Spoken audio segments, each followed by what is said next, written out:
Assalamualaikum warahmatullahi wabarakatuh.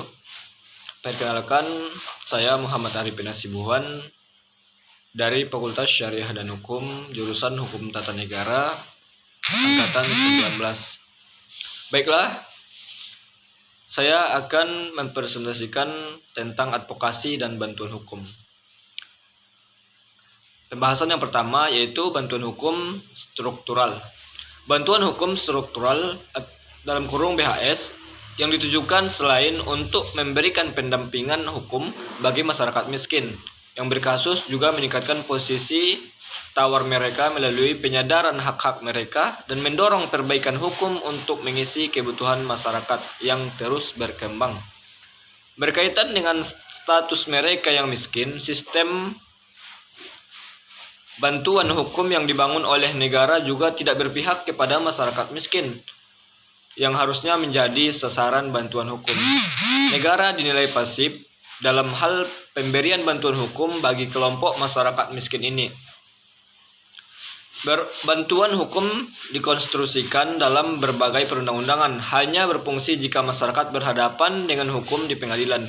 Bahkan dalam kasus pidana, hanya yang diancam hukuman 5 tahun atau lebih yang bisa mendapatkan bantuan hukum yang mereka butuhkan tanpa diminta. Pasifnya negara dalam memberikan bantuan hukum kepada masyarakat miskin dapat dilihat dari kasus yang menggemparkan masyarakat pada tahun 2009 lalu. Kasus pencurian kakao oleh Nenek Mina.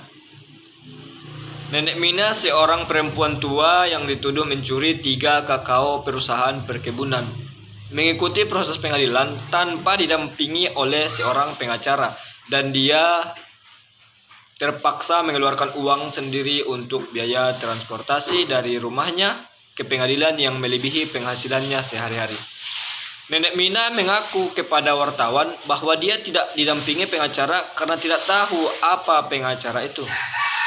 Menurut Commission on Legal Empowerment of the For Komisi Pemberdayaan Hukum bagi Orang Miskin, setidaknya ada 4 miliar penduduk dunia yang hidup di luar atau dikecualikan oleh sistem hukum.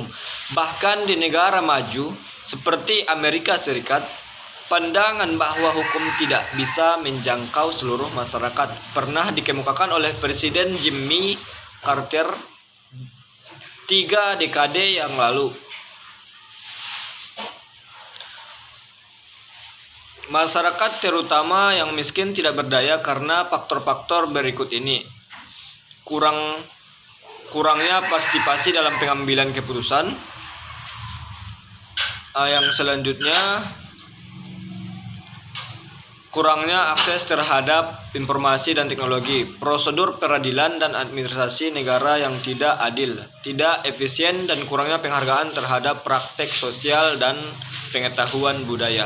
Setelah 40 tahun diperjuangkan, akhirnya Dewan Perwakilan Rakyat atau DPR mengesahkan Undang-Undang Nomor 16 Tahun 2011 tentang bantuan hukum.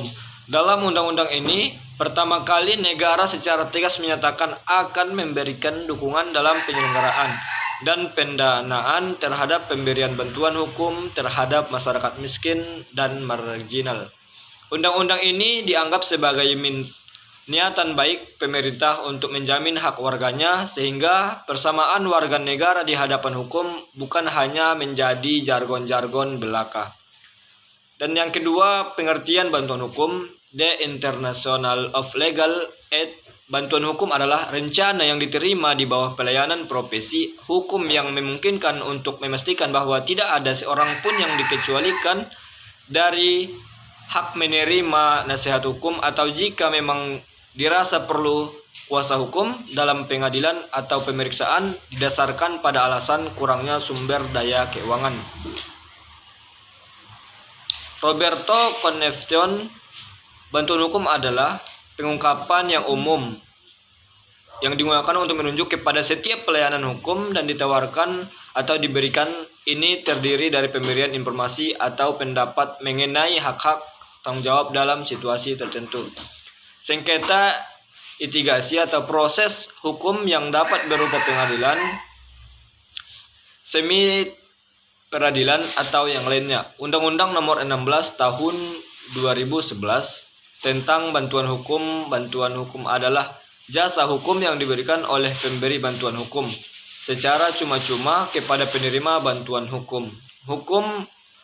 Undang-Undang Nomor 18 Tahun 2003 tentang advokasi bantuan hukum adalah jasa yang diberikan oleh advokat secara cuma-cuma kepada klien yang tidak mampu.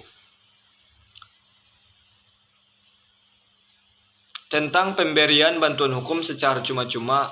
Bantuan hukum secara cuma-cuma adalah jasa hukum yang diberikan advokat tanpa menerima pembayaran honorarium, meliputi pemberian konsultasi hukum, menjalankan kuasa, mewakili, mendampingi, membela, dan melakukan tindakan hukum lain untuk kepentingan pencari keadilan yang tidak mampu. Baiklah, sekian sedikit penjabaran dari saya tentang advokasi dan bantuan hukum. Assalamualaikum warahmatullahi wabarakatuh.